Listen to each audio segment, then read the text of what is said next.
అందరికీ నమస్కారం. Stock market గురించి మాట్లాడినప్పుడు కొందరు చాట్ల్ని చూసి ట్రేడ్ చేస్తూ ఉంటారు కదా.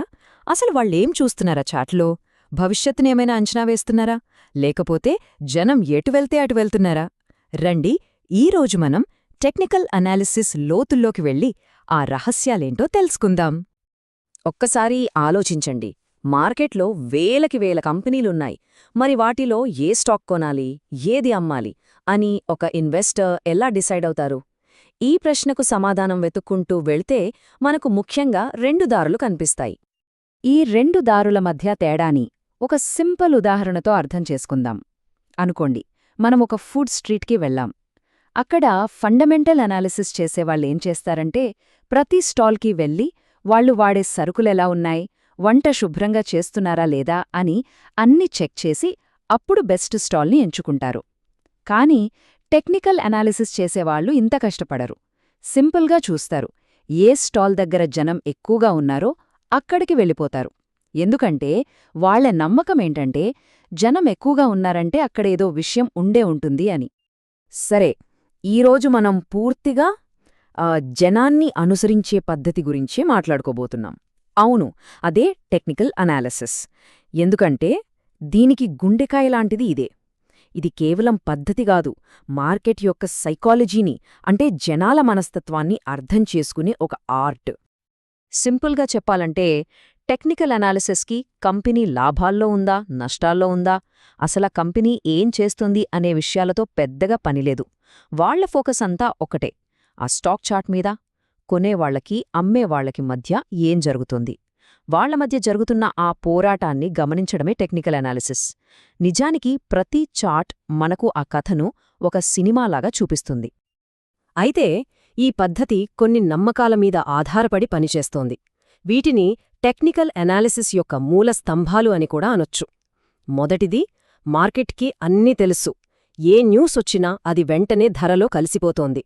రెండోది, ధరలు ఏవి పడితే అవి కదలవు, ఒక ట్రెండ్ని ఫాలో అవుతాయి. ఇక మూడోది, అన్నింటికన్నా ముఖ్యమైనది, చరిత్ర మళ్లీ మళ్లీ పునరావృతమవుతోంది. అంటే గతంలో ఎలా జరిగిందో భవిష్యత్తులో కూడా అలా జరిగే అవకాశాలు ఎక్కువ. రైట్, చార్ట్ ఒక మ్యాప్ అనుకున్నాం కదా. మరి ఆ మ్యాప్ని చదవడానికి ఒక భాష కావాలి కదా. ఆ భాషే ఈ క్యాండిల్ స్టిక్స్. వీటిని అర్థం చేసుకుంటే చార్ట్ మనతో ఏం చెప్తుందో తెలుసుకోవచ్చు. ప్రతి ఒక్క క్యాండిల్ ఒకరోజు కథని మనకు చెప్తుంది. ఇది చూడ్డానికి కాస్త కాంప్లికేటెడ్గా అనిపించినా చాలా సింపుల్. చూడండి, ఉదయం మార్కెట్ ఒక ధరకు ఓపెన్ అవుతుంది. అది మన మొదటి పాయింట్. ఆ రోజంతా ట్రేడింగ్ జరిగి ఒక గరిష్ట స్థాయికి, ఒక కనిష్ట స్థాయికి వెళ్తుంది. అవి 2-3 పాయింట్లు. ఇక సాయంత్రం ఒక ధరకు క్లోజ్ అవుతుంది. ఇది 4వ పాయింట్. ఈ 4 పాయింట్లు అంటే ఓపెన్, హై, లో, క్లోజ్, ఈ 4 కలిస్తేనే ఒక క్యాండిల్ స్టిక్ తయారవుతుంది. అంతే. ఇప్పుడు ఆ క్యాండిల్కి రంగు ఎలా వస్తుందో చూద్దాం. ఈ రంగు ఆ రోజు జరిగిన యుద్ధంలో ఎవరు గెలిచారో చెబుతుంది. ఒకవేళ క్లోజింగ్ ధర ఓపెనింగ్ ధర కన్నా ఎక్కువగా ఉంటే అంటే కొనుగోలుదారులు గెలిచారు. దాన్ని మనం ఆకుపచ్చ రంగులో చూస్తాం. దీన్నే బుల్లిష్ క్యాండిల్ అంటారు. అలా కాకుండా క్లోజింగ్ ధర ఓపెనింగ్ కన్నా తక్కువ ఉందనుకోండి, అప్పుడు అమ్మకందారులదే పైచేయి. ఆ క్యాండిల్ ఎరుపు రంగులో ఉంటుంది. దీన్ని బేరిష్ క్యాండిల్ అంటాం. సింపుల్ కదా. సరే, ఒక్కో క్యాండిల్ ఒక పదం లాంటిది అనుకుంటే, మరి కొన్ని క్యాండిల్స్ కలిస్తే ఏమవుతుంది?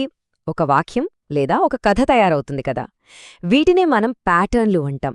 ఈ ప్యాటర్న్లు మార్కెట్ మనకు చెప్పబోయే సంకేతాలన్నమాట. కొన్ని ముఖ్యమైన ప్యాటర్న్లు ఎలా ఉంటాయో చూద్దాం రండి. మొదటిది హ్యామర్. దీని పేర్లోనే ఉంది, సుత్తిలాగా ఉంటుంది. దీని వెనుక ఉన్న కథ ఏంటంటే, మార్కెట్ పడిపోతోంది, అమ్మేవాళ్లు ఇంకా ఇంకా కిందకు తోస్తున్నారు, అంతా అయిపోయింది అనుకుంటున్న టైంలో సడన్గా కొనేవాళ్ళు ఎంట్రీ ఇచ్చి ధరను గట్టిగా పైకి లాగుతారు. అంటే పతనం ఆగిపోయి ట్రెండ్ పైకి మారబోతోందని ఇది ఒక బలమైన సిగ్నల్ ఇస్తుంది. ఇక దీనికి సరిగ్గా ఆపోజిట్ షూటింగ్ స్టార్. ఇది ఒక పడుతున్న నక్షత్రంలా కనిపిస్తుంది. ఇక్కడ కథ రివర్స్. మార్కెట్ పెరుగుతూ ఉంది, కొనేవాళ్లు ధరను ఆకాశంలోకి తీసుకెళ్తున్నారు. కానీ ఒక పీక్ స్టేజికి వెళ్ళాక అమ్మేవాళ్లు ఒక్కసారిగా రంగంలోకి దిగి ధరను కిందకి లాగేస్తారు. అంటే ఇక ర్యాలీ ముగిసింది, ఇక్కడినుంచి మార్కెట్ పడొచ్చు అనే హెచ్చరిక ఇది. ఓకే, ఒక హ్యామర్ లేదా షూటింగ్ స్టార్ కనిపించగానే వెంటనే ట్రేడ్ తీసుకోవచ్చా? అస్సలు కాదు. అనుభవం ఉన్న ట్రేడర్లు అలా ఎప్పుడూ చెయ్యరు. వాళ్ళు ఏం చేస్తారంటే మరిన్ని సాక్ష్యాల కోసం చూస్తారు. అంటే వాళ్ళ అనుమానాన్ని నిర్ధారించుకుంటారు. దీన్నే ట్రేడింగ్ భాషలో కన్ఫర్మేషన్ అంటారు. ఈ కన్ఫర్మేషన్ కోసం వాడే ముఖ్యమైన ఆయుధాలు సపోర్ట్ మరియు రెసిస్టెన్స్. సపోర్ట్ అంటే ఒక ఫ్లోర్ లాంటిది. ధర ఆ స్థాయికి రాగానే కొనేవాళ్లు యాక్టివ్ అవుతారు, ధర పడిపోకుండా ఆపుతారు. అలాగే రెసిస్టెన్స్ అంటే ఒక సీలింగ్ లాంటిది.